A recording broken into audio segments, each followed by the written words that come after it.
Hello, everyone, and welcome. So today, we're going to talk about something that can feel like a huge hurdle when you're starting German. The cases. But trust me, it's not as scary as it sounds.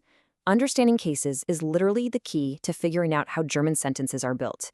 And by the end of this, you'll have the basic tools to start building them yourself. So, let's just dive right in.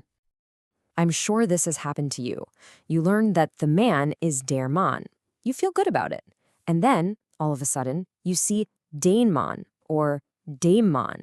And you're probably thinking, hold on a second, did the rules just change on me? Well, I have some really good news for you. It is absolutely not random. There's a very clear system behind it all, and the secret is to think of every noun as having a specific job to do inside the sentence. And this job? Well, that's what we call a case, or Kasus in German. It's basically just a label that tells us what a noun is up to. Is it doing the action? Is it receiving the action?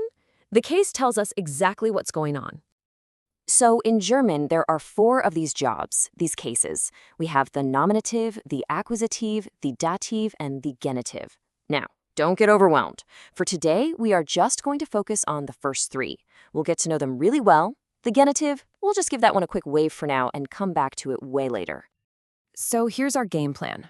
First, we'll meet the star of the show, the nominative. Then, we'll look at who it's acting on. That's the Akkusativ. After that, we'll meet the Dativ, the receiver. We'll even check out some special words that always demand the Dativ case. And then, of course, we'll wrap it all up with a quick review and a little practice. You ready? Let's do this. Okay, first up is the nominative case. I always like to call this one the star of the sentence. Why? Because it's the subject. It's the person or thing that is actually doing the action. And finding the nominative is super easy. You just ask the question, who or what is doing the verb? The answer to that question is always your nominative now. Let's look at an example. Der Mann arbeitet. So who works? Well, the man does. So der Mann is our subject, our star, and it's in the nominative case. Why don't you try saying that out loud? Der Mann arbeitet. Let's try another one. Die Frau liest. Who or what reads? The woman. So die Frau is our nominative subject. Your turn to say it. Die Frau liest. And how about one more? Das Kind schläft. Who is sleeping? The child. So das Kind is our subject in the nominative case. Go ahead, say it aloud. Das Kind schläft. Now just take a look at this table. These articles, der, die, das, and ein, they should look pretty familiar, right? They're probably the very first ones you learned in German. And that's because the nominative is kind of like the home base, the default setting for all nouns.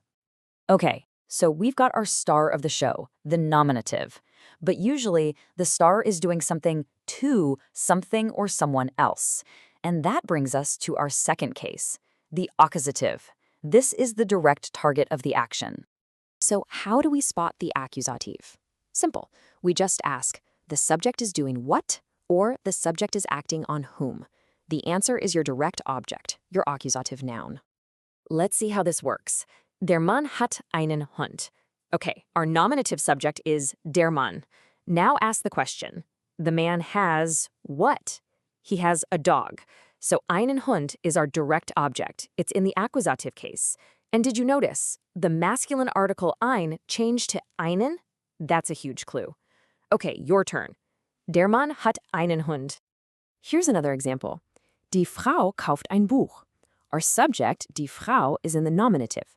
What does she buy? She buys a book, ein Buch. That's our accusative, direct object. Now here's something important. Notice how the neuter article, ein, didn't change at all. Interesting, right? Let's hear you say it. Die Frau kauft ein Buch. And one last example for the accusative. Das Kind trinkt die Milch. The subject is das Kind. What does it drink? The milk, die Milch. That's our accusative object. And just like the neuter one, the feminine article die also stayed exactly the same. Go ahead and repeat that. Das Kind trinkt die Milch. So here it is, the big takeaway for the accusative case. In the singular, the only articles that change are the masculine ones. That's it. Der becomes den and ein becomes einen. The feminine and neuter articles, they just get to chill. They stay exactly the same. This is a super important rule to lock in. And to make your life even easier, There are a bunch of common verbs that almost always need an accusative object. Think about it. You have something, you see something, you buy something. All these action verbs, like haben, sehen, kaufen, and so on, they need a direct target. So if you use one of them, you're probably going to need the accusative case. All right, let's move on to our third case for today, the dative. Now, if the accusative is the direct target of the action, you can think of the dative as the indirect object. It's often the person who is receiving something or benefiting from the action. The magic question that unlocks the dative is to whom or for whom is the action happening? Who is receiving the gift? Who is getting the help? The answer is your dative noun. Now, this is where it all comes together. Check out this sentence. Ich gebe dem Mann das Buch. Let's break this down. Who is giving? Ich. That's me. I'm the nominative subject. What am I giving? Das Buch, the book. That's our accusative direct object. But now, here's the new part. To whom am I giving the book? To the man, dem Mann. He is the receiver, so he is our dative indirect object. See how each part has its own job? Here's a slightly simpler example. Sie hilft der Frau. Now, in German, the verb helfen, to help, is one of those special verbs that automatically uses the dative case. You always help to someone. So, der Frau is in the dative. Go ahead and try saying it. Sie hilft der Frau. Okay, a little warning here. The dative case changes the articles for everybody. As you can see in this table, no one gets a free pass. Masculine, der, becomes dem. Feminine, die, becomes der. Yeah, you gotta be careful with that one. And neuter das also becomes dem.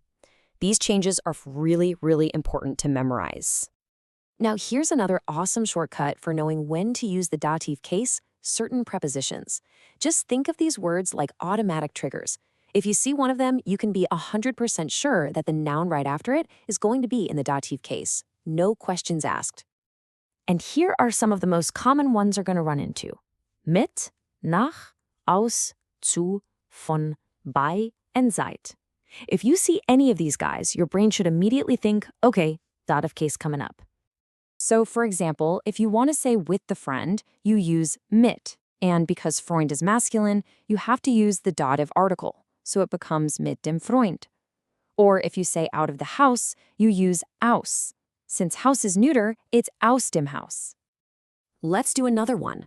At work is bei der Arbeit. Why? Because Arbeit is feminine, and the dative of die is der.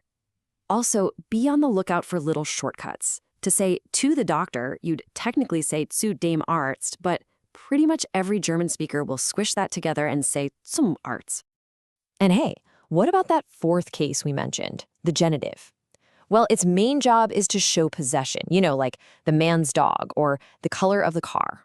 It's definitely useful, but it's something you'll officially tackle a little later in your German studies. For now, just knowing its name is more than enough. Wow, okay, great job. We have made it through the 3 most important cases. So now it's time to put it all together, review what we've learned, and test your new detective skills with a quick little quiz. So let's quickly recap those 3 main jobs. First, you've got the nominative. That's your subject, the star of the show, who's doing the action.